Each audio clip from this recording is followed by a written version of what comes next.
Yeah, Vicky Rigg, there will be an obvious empty seat at tonight's JCPS board meeting, but the force for education that Ms. Diane Porter is will allow her presence to still be felt even in her absence. Now, today I got a chance to talk to those who know her on a personal and a professional realm about her legacy.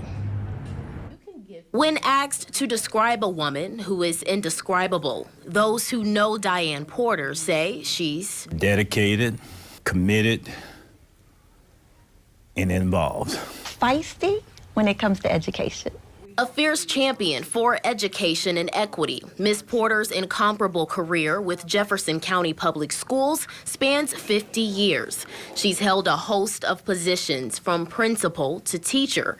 She served 13 years on the Board of Education representing District 1, which is primarily West Louisville, and she is a Parkland native herself. She's an advocate for West Louisville. She's an advocate for black and brown kids. She believes that education is an equalizer and that everyone should have the opportunity to get a full and complete education, and she's willing to go to battle for it. In 2012, she was the first black woman to become chair for the school board, and under her leadership, the district adopted a racial equity policy.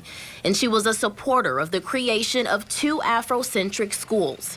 A respected leader, Ms. Porter advocates for inclusion and uses her voice to speak up and show up for all students. Whoever takes District 1's seat, those are huge shoes to fill. There can only be one Ms. Porter. I think what we must do from this point is really absorb the lessons that she has taught, really continue to rely upon her as a mentor and to seek her guidance to ensure that we're advocating in the best manner that we possibly can for children. The school board is moving forward with the blueprint of philosophies, passion, and principles around learning that Ms. Porter's legacy has laid out.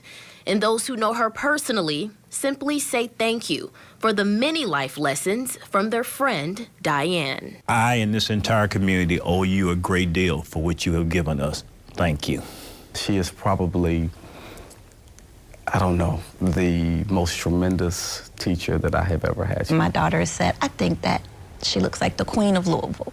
And so I bring that, I say that story because that's what I think of her as the Queen of Louisville right now. Giving the Queen of Louisville her well-deserved flowers.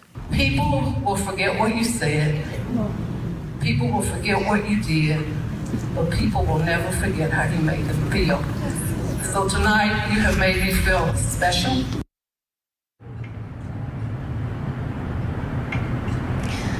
Definitely a woman of grace and dignity who was involved in many community and professional organizations here in Louisville. And I'd be remiss if I did not wish Ms. Porter a happy belated 75th birthday, which she celebrated last week. Now, as for filling her vacancy, the school board will soon accept applications, and then they'll enter a 60-day period for review, interviews, and a vote for the next board chair. Live from Van Hoos Education Center for you tonight, I'm Alexis Matthews, WOKY News.